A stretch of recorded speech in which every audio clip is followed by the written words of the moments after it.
So Jon Jones has come out and he's spoken against Francis. You guys might have seen this. I'm here to tell you he's done it again. Now, what is this and what do we make of it? Okay, let's start with what he said. Just in case you've been hiding under a rock and came out for old Chael today and you're expecting me to give you the entire story. Jon says, look, they wanted us to fight. I wanted to fight. You were the champion. You knew that I was coming and you knew that Dana said we were going to fight. And you found reasons, whatever they were, not to do it. That's true. That is true. Now, what his intent was, but I don't think Jon's wrong to come out and say that Francis was scared. I mean, I don't think Jon's wrong in that. Doesn't mean Francis was scared. But it could mean that Jon believes that. Don't you think Jon's probably given more info than we have?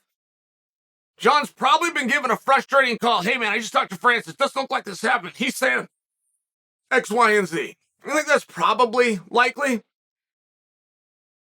So whether Francis was scared or not, tried to price himself out or not, I'm just sharing for you that there's very reasonable expectation that Jon thought that's what happened. So Francis wants to come out. He wants to correct himself. He wants to say, I wasn't scared, got this back and forth going. Good job, Johnny boy. Nobody is wrong here. Nobody's wrong. But Jon is more right. Jon's more right.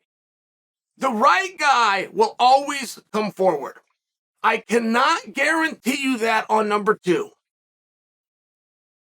And some of you aren't going to like that. Because that would mean Jon. That would mean Prohaska. When Jon walked away from 205, the right guys still showed up. And you might not like that, but that's precisely what it means. At that weight for that time, he was no longer going to keep the belts. Not a knock on him. Not a knock at all.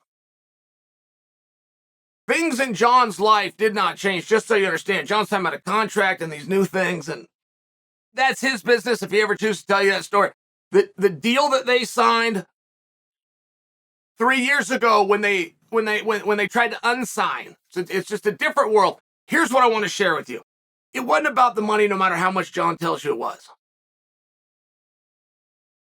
Jon might believe it in his own heart. He might come out and say, Chael, you're wrong. It was about the money. No, it was not. Jon was coming back.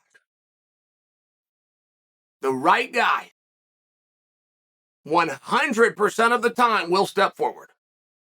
The right guy will take his credit. There has never been an Olympics in history where you're in a living room, someone's getting that gold medal with the anthem played, and you slap your friend's knee and go, hey, I sat this one out. I sat this Olympics out. Never has that happened.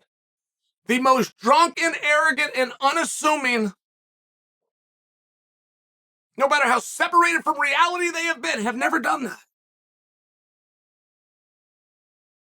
And there's not a team sitting around that does that after the Super Bowl and goes, hey, me and Cletus and we got a pretty damn good team. We didn't challenge them this year. It doesn't happen. The right guy will step forward. Now, I can't tell you that with number 2. When I talk about the Olympic champion, I can't tell you that the number 4, 5, and 7 guy are in that situation.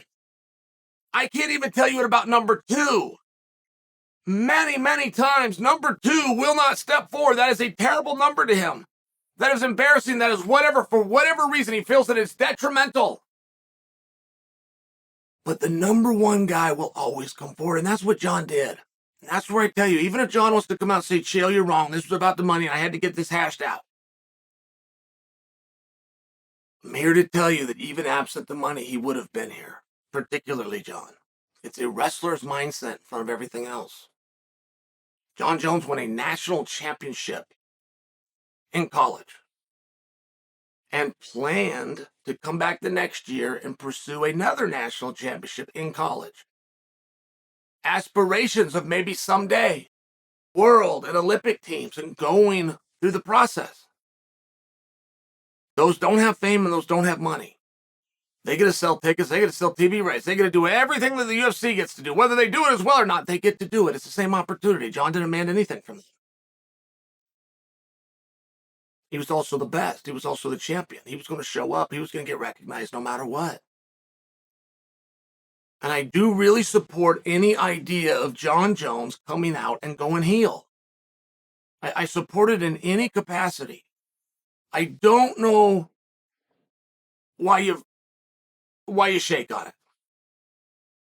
why you're vibrating back and forth. That part I don't know. And there's certain things that make you heel, right?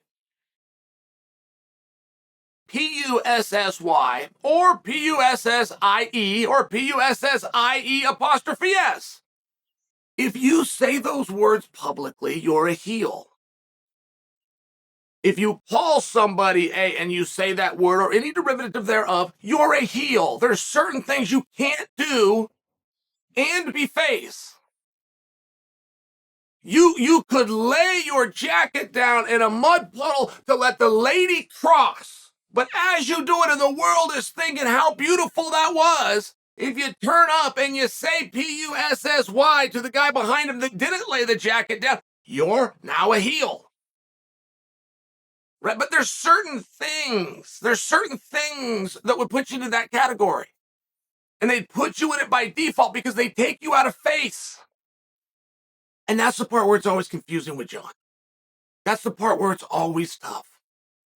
I came out here, I blew cocaine, Daniel Cormier, and I still beat you. Just can't be done. Glorious as that was. 10 years ago, I remember him saying, that's how great that line was. 7 years ago. That's how great I can't remember my own press conference. I remember that line. Gold. But you can't do that on the back of talking about John 3:16. You just can't. It's got to be one, and that's where it comes with the audience. And man, we already know who you are. We just want you to tell us. We know. We can read. We saw the paper. We just want you to tell us. And I don't know why. I don't know why they go back and forth, where they come in and out. There was something so wildly special waiting there. Not to mention, if Jon and Francis were to fight, I mean, if they were to fight, it's still there. You're either a good guy or you're a bad guy. I mean, have you ever seen a movie in Hollywood? Have you ever been to a play? Have you ever read a book? There's not like a third character. There's not a fifth color you can wear. There's two. Good, bad. I don't know between the two of them who would be the heel and who would be the face. I don't know. That's between them. But the quicker that Jon can identify he's the good and I'm bad, the quicker they can do that, the quicker we can sell that arena out. And that's what Jon would find out the hard way, ultimately. If Jon went black hat and Francis went white, when that arena gets filled, there are going to be a lot more black hats than there are white. That's the part that Jon doesn't understand.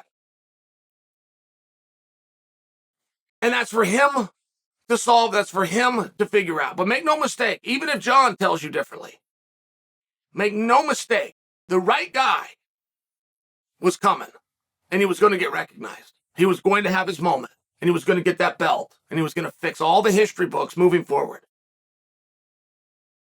I don't know if number 2 will do it. I don't know if number 3 will do it. Number 1 always does it. Jon Jones proved